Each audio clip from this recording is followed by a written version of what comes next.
দুর্বিনীত একজন মহিলা ফেরাউনের পদত্যাগের পরে যে স্বস্তির বাতাসটা বইছে, এটা নিশ্চিত করতে হবে অন্তর্বর্তীকালীন যে সরকার থাকে। আপনাদের দুর্বলতার সুযোগে বা আপনাদের ভালো মানসিকতার সুযোগে ওই পরাজিত স্বৈরাচারের লোকেরা যেন কোনোভাবেই প্রতিষ্ঠা না পায়। হিটলারের যারা সহযোগী ছিল তাদেরকে কি পরবর্তী সরকার কোনো জায়গায় দিয়েছিল? এটা তো আমরা কখনোই শুনিনি। কিন্তু আমরা এখন দেখতে পাচ্ছি কেউ কেউ কদিন আগেই বলেছে শেখ হাসিনার সাথে সংলাপ করা দরকার, দেশে একটি স্থিতিশীল। কেন? হিটলারের সাথে কি সংলাপ করা যায়? দ্বিতীয় বিশ্বযুদ্ধের পরে যে ঘটনা হয়েছে তার সাথে কি সংলাপ করা যায়? আবার কি আমরা ইয়াহিয়া খান, টিক্কা খানকে ডেকে নিয়ে এসে তার সাথে সংলাপ করব? আমরা তো সেটা করতে পারি না। এই বলা লোককে আপনার শিল্পকলা একাডেমির ডিজি বানানো হয়েছে। কি যেন নাম? সৈয়দ জামিল আহমেদ। তো এগুলো হচ্ছে কেন? আজকে তিনি কয়েকদিন আগে বলেছেন যে পালিয়ে থাকা রামেন্দু মজুমদার, নাসিরউদ্দিন বাচ্চু, এদেরকে নিয়ে আসা দরকার। তোরা পালিয়েছে কেন? ওরা আত্মগোপনে আছে কেন? কি অপরাধ? আমরা তো দেখেছি অনেক যারা ভদ্র আওয়ামী লীগের লোকরা তারা তো দিব্যি ঘুরে বেড়াচ্ছে, তারা তো দিব্যি বাজার হাট করছে, বিভিন্ন জায়গায় যাচ্ছে। এই যে সচিবালয়ে যারা কাজ করতে যান তারা তো সবাই বিএনপির লোকরা, কই তাদেরকে তো কেউ কিছু বলছে না। তো এরা পালিয়ে যাচ্ছে কেন?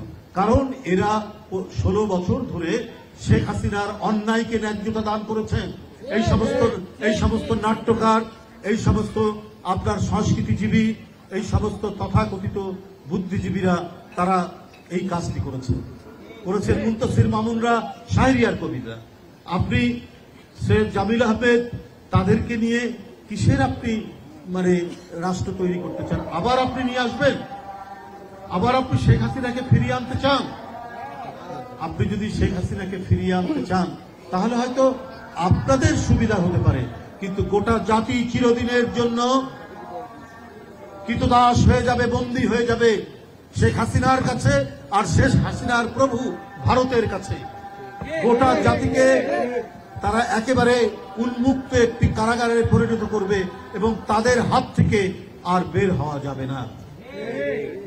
সুতরাং এই বিষয়গুলো অন্তর্বর্তীকালীন সরকারকে বুঝতে হবে। আজকে 25 জন ডিসি দিয়েছেন। এই 25 জন ডিসি সবগুলোই ছিল ছাত্রলীগের। ছাত্রলীগের মধ্যে যে ভালো ছেলে নাই কয়েকটা, তা তো না, কিন্তু অধিকাংশই আপনারা এই কোটা বৃদ্ধি করে তাদেরকে দিয়েছেন। একটাও মেরিটে আসতে পারত। এরা এখন ডিসি হয়ে গেছে। তো এরা তো গণতন্ত্রের পক্ষে কাজ করবে না। আজকে যে অপরাধ করেছে, আজকে যে আয়নাঘর যারা করেছে, আজকে সাগর রুনির হত্যাকাণ্ডকে যারা ঢাকা চাপা দিয়েছে, যারা একের পর এক দুষ্কর্ম করেছে, তাদেরকেই তো প্রশ্রয় দিবে। অন্তর্বর্তীকালীন সরকারের প্রতি সকলের আস্থা আছে। ডক্টর মোহাম্মদ ইউনূস, তিনি প্রত্যেকের শ্রদ্ধাভাজন মানুষ, কিন্তু ওনাদেরকে দেখতে হবে যে এই পরাজিত ভয়ঙ্কর স্বৈর শক্তির দোসররা তারা যদি মাথা চাড়া দেয় তাহলে তো আপনার আবার সেই পরিস্থিতি তৈরি হবে। রাস্তা দিয়ে মোটরসাইকেলে গিয়ে তুলে নিয়ে যাবে যাকে পছন্দ হয়, যে মেয়েকে পছন্দ হয় সেই। ক্যাসিনো খুলবে তারা একের পর এক। গোটা দেশ সমাজকে এক ভয়ঙ্কর পরিণতির দিকে নিয়ে যাবে। আপনার একজন ছাত্রলীগের নেতা 2000 কোটি টাকা পাচার করেছে, তাও জেলার একজন ছাত্রলীগের নেতা।